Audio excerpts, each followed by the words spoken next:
ne veulent pas se marier là. Des rebelles. Bonsoir, j'ai peur du mariage, j'ai eu cette déception amoureuse, je suis dégoûté. Je compatis à ta douleur.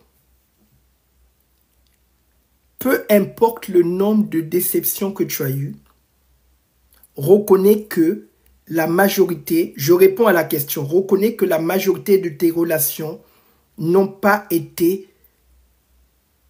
fondées avec la volonté du Seigneur. J'ai l'habitude de le dire, vous ne pouvez pas aspirer au mariage sans mettre le Seigneur au centre de votre quête. Le mariage, c'est Dieu. Il est l'auteur et le créateur. Peu importe le nombre de déceptions, peu importe le nombre de divorces, pour éviter de refaire la même chose, assure-toi que Jésus-Christ est la fondation de ta quête de vouloir te marier. Jésus a dit, sans moi, vous ne pouvez rien faire. Aujourd'hui, les gens ne se marient pas selon l'esprit. Les gens se marient de manière charnelle. C'est pour ça qu'il y a beaucoup de divorces. Quand tu te maries selon l'esprit, tu pratiques la chasteté et la pureté avant d'entrer dans le mariage. Quand tu te maries selon l'esprit, dans ta matière grise, le mariage est indissoluble. Tu ne peux pas dissoudre le mariage parce que tu respectes la volonté divine. On nous a enseigné que le mariage est une sorte de prison, que cela est une sorte de prison, que cela fait naître en nous. Qui a dit ça? Il faut reconnaître que c'est un enseignement diabolique, mondain. C'est pas de Dieu. C'est pas de Dieu. Je vais vous le montrer. 1 Timothée 4, verset 1. Il y a certaines questions que je ne vois pas. Donc, ceux qui ont des questions pertinentes, n'hésitez pas à monter. 1 Timothée 4, verset 1. 1 Timothée 4, verset 1, il est écrit, mais l'Esprit dit expressément que dans les derniers temps, quelques-uns abandonneront la foi pour s'attacher à des esprits séducteurs et à des doctrines de démons. Par l'hypocrisie de faux docteurs portant la marque de la flétrissure dans leur propre conscience, prescrivant de ne pas se marier. Prescrivant de ne pas se marier. Nous sommes vraiment dans les temps de la fin. Il y a des doctrines de démons qui vont encourager les personnes à ne pas se marier. Si on t'encourage à ne pas te marier, on fait la promotion de l'impudicité. Nous sommes des êtres reproducteurs. Je vais chercher un homme chrétien. Exactement, tu n'as pas le choix. C'est bien ce que j'étais en train de dire. Donc la majorité de tes relations n'ont pas été tissées conformément aux principes bibliques. Si vous voulez expérimenter le bonheur, la joie et la bénédiction qui n'est suivie d'aucun chagrin dans votre relation conjugale, il est crucial de mettre en pratique les principes que Dieu a fixés dans sa parole au sujet du mariage. Dieu est l'auteur du mariage. Il y a un modèle divin du mariage. Si vous le mettez en pratique, vous allez jouir du bonheur. C'est parce qu'aujourd'hui, les gens sont charnels. Mais il y a toujours des combats. Les combats peuvent être traversés quand les deux partenaires sont des chrétiens. Ça, c'est clair. Parce que quand les deux partenaires sont des chrétiens, Christ est la fondation de leur mariage. Et oui. Parce que la grâce de Dieu se manifeste pleinement dans une relation quand vous partagez tous les deux les mêmes valeurs. Si tu vas choisir un non converti, ben ça va être des défis, des conflits, des querelles. La réussite d'un mariage dépend des valeurs que vous partagez. Le problème, c'est qu'il y a déjà des faux chrétiens dans les églises. Attention, la sœur Ladiva. J'ai l'habitude de le dire et je le dis avec certitude. Si tu es rempli du Saint-Esprit, tu ne peux pas choisir un mauvais partenaire. Le Saint-Esprit est omniscient. Quand tu marches selon l'Esprit, tu vas choisir forcément le bon partenaire de destinée. Même si tu entres dans une église où il y a des faux, le Saint-Esprit te montrera qui est vrai. On a bien dit le consolateur, le guide, il vous conduira dans toute la vérité, y compris le mariage. C'est parce que les gens ne marchent pas selon l'esprit, qui font des mauvais choix. C'est clair. Le mariage est une entité spirituelle. Le mariage est 100% spirituel, en partant du choix du partenaire jusqu'à la sexualité. Tout est spirituel dans le mariage. Il n'y a pas de charnel. Comment tu peux choisir ton partenaire en étant charnel? Non, mais attends. Parce qu'aujourd'hui, il y en a certains qui vont te dire, tu n'as pas besoin de prier. Et ils vont faire la comparaison avec les païens. Ils vont dire, est-ce que les païens prient? Mais regardez-moi comment le diable séduit ces personnes. La Bible te dit de prier sans cesse. Jésus te dit dans Matthieu 26, verset 41, « Veillez et priez pour ne pas tomber dans la tentation. » Donc si tu ne pries pas pour ton mariage, tu tomberas dans une relation toxique. Tu tomberas sur des partenaires qui ont des comportements destructeurs. Et après, tu vas pleurer. Le mariage, comme tout projet, demande préparation. Et la préparation se fait dans la prière, dans le jeûne. C'est clair. Ça, ce sont les principes que Dieu a donnés dans sa parole pour entrer dans son modèle.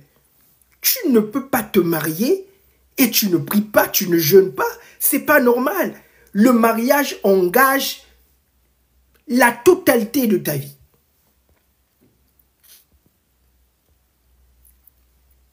Il n'y a point de faux chrétiens, ce sont des païens exactement, qui croient mais ne pratiquent pas la parole exactement. Mais comment être aligné au Saint-Esprit? Quels sont les signes de ces bons choix, la paix ou les autres? De toute façon, le Saint-Esprit sera toujours en accord avec la parole de Dieu. Donc, comme tu l'as si bien dit, le premier signe, le premier indicateur crédible que tu es avec le partenaire de destinée, c'est la paix.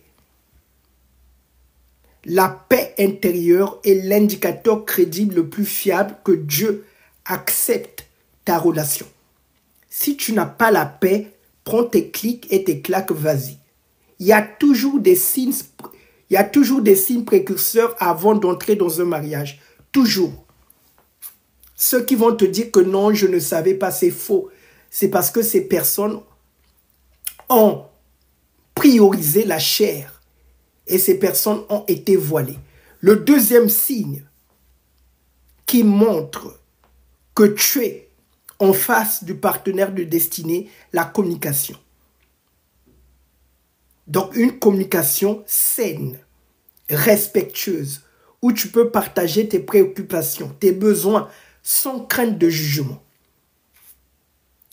C'est une communication où le partenaire valorise tes opinions. Il t'écoute. Il y a de l'échange. Communication respectueuse.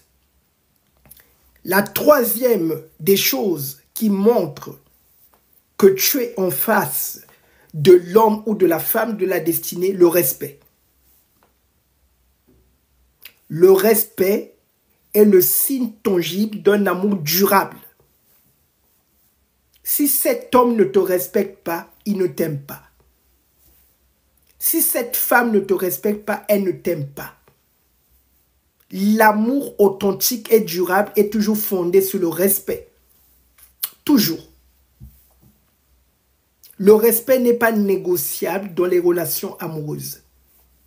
On ne négocie pas le respect. Le respect, mais est-ce que le manque de paix, ça peut venir du mari de nuit que tu as? Oui. Oui. Ça peut venir. Mais, là encore, ça peut venir des blessures émotionnelles. Exactement. Mais normalement, même quand tu es en face de l'homme ou de la femme de la destinée, non, Dieu met vraiment cette paix en toi. C'est pour ça que, avant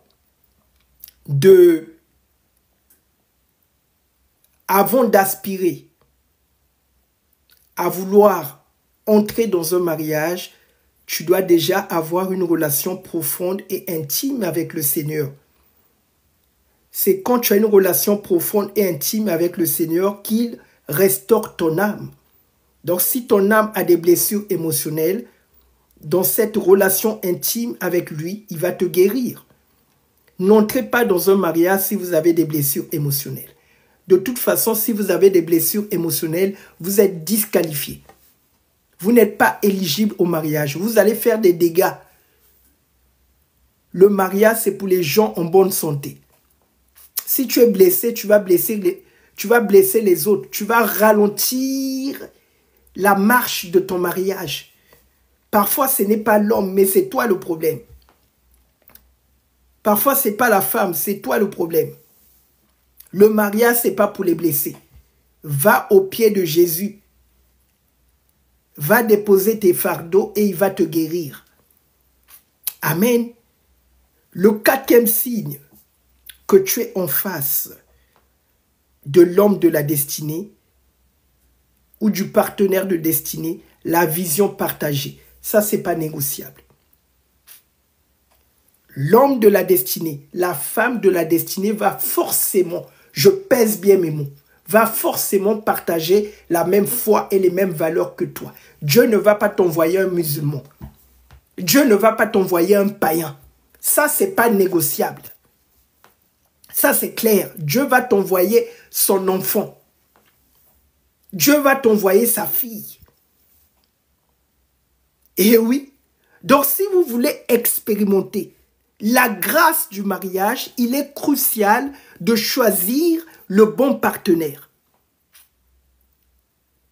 Tu es d'accord avec moi que si tu choisis un païen, tu ne vas pas expérimenter le bonheur du mariage. Ça, c'est clair. Parce qu'un païen ne va pas remplir ton cœur. Ça, c'est clair. Ah, parce qu'on les connaît, hein. On les connaît, ceux qui confondent le choix du mariage et l'évangélisation. C'est pas pareil, hein. C'est pas pareil. Vous comprenez pourquoi il faut prier pour le mariage. Il faut prier pour le mariage pour que le Seigneur puisse vous envoyer une personne qui est compatible avec vos valeurs, avec votre foi. C'est pour ça qu'on prie. C'est ça que les gens ne comprennent pas. Mais les histoires de mari de nuit, là, sortent même d'où? Guylaine. Ah, donc même ça, tu ne crois pas. Tu es sûr? Ah, donc pour toi, les maris de nuit n'existent pas. Jésus a dit, vous chasserez les démons. Même ça, tu ne crois pas. C'est qu'il faut faire très attention. Hein. Si ça, tu ne crois pas, peut-être que... Attention. Jésus a parlé des démons. Vous chasserez les démons.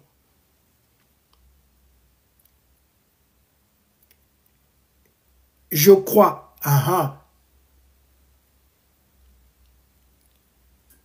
Mais la bonne nouvelle, c'est que les maris et les femmes de nuit ne peuvent pas avoir de l'emprise sur un enfant de Dieu. Je pèse bien mes mots. J'ai dit enfant de Dieu. Je n'ai pas dit chrétien. Enfant de Dieu. Parce qu'un enfant de Dieu reflète la nature de son Père. La sainteté. Quand Dieu est présent, les démons ne peuvent pas s'amuser. Ils fuient. Amen. Donc, je sais qu'il y a certains chrétiens qui ne croient pas ça. Les maris et les femmes de nuit sont une réalité.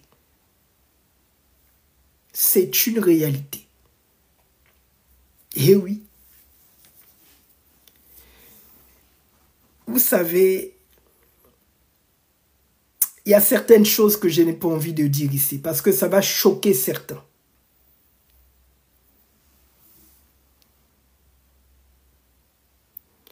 Moi, Marie de nuit m'a donné... Non, attention, attention, attention, attention. Les fibromes, ce n'est pas toujours les maris de nuit. La pilule, l'implant, le stérilet a des effets secondaires. L'endométriose, toutes ces choses-là, ça peut venir de la pilule. Ça peut venir de l'implant. Ça peut venir du stérilet. Eh oui, ce n'est pas toujours les maris de nuit.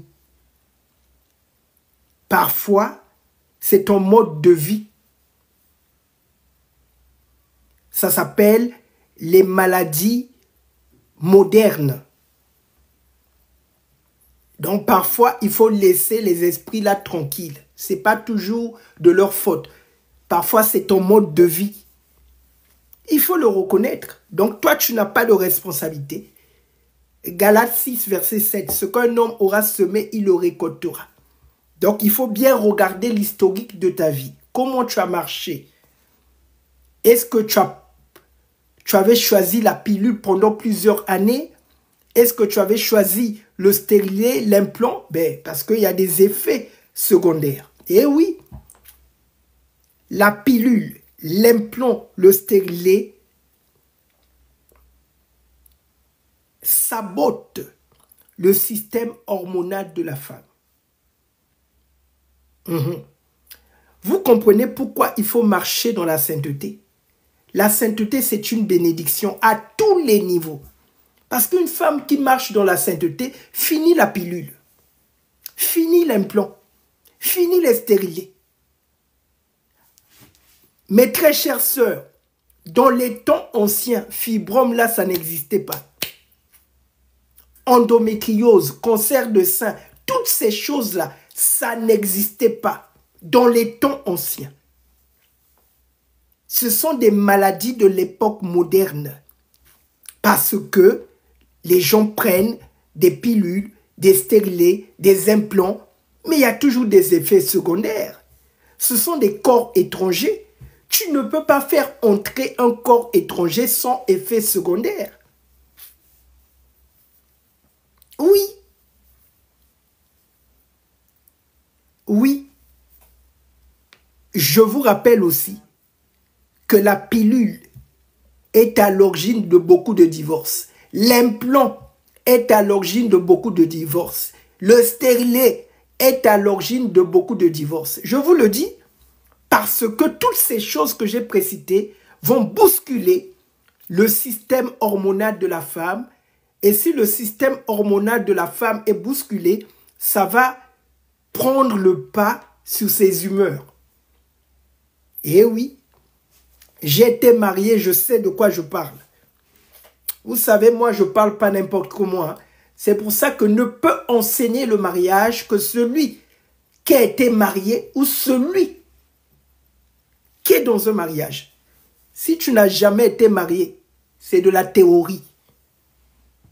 Shalom, la sœur Forever.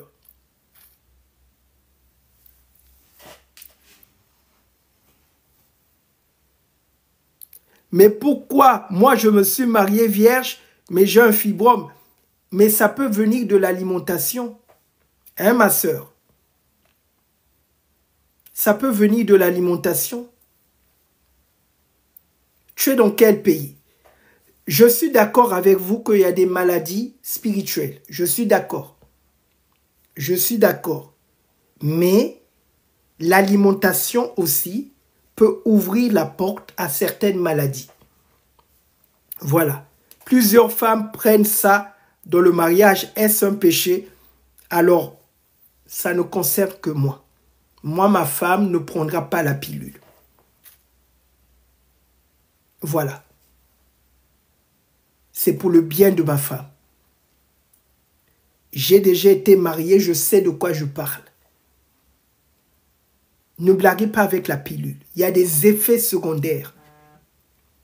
Il y a des doses. Certaines femmes sont obligées d'aller consulter un médecin pour réduire la dose. Ça détruit la femme, la pilule. Ça détruit la femme. Et certaines pilules peuvent aller jusqu'à créer la stérilité. Je sais de quoi je parle.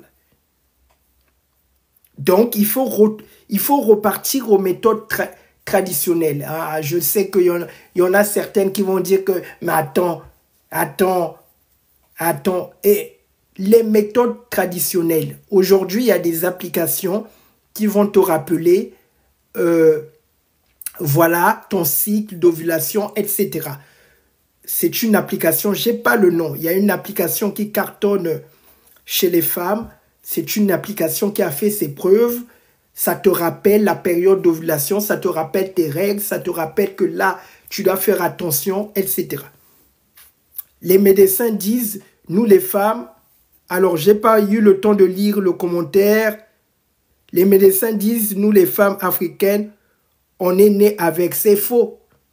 C'est complètement faux. C'est pour ça que, avant de parler du mariage, il faut connaître l'histoire. C'est faux. Dans les temps anciens, nos mamans arrivaient jusqu'à un âge très avancé. Déjà, en Afrique, les femmes vivaient plus longtemps que les hommes. Est-ce que le divorce est un péché? Oui, bien sûr. Le divorce est un péché.